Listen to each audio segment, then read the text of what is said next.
sa sarili lamang.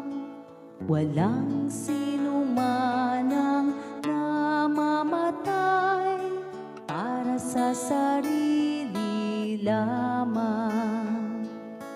Tayong lahat ay may pananagutan sa isa't isa.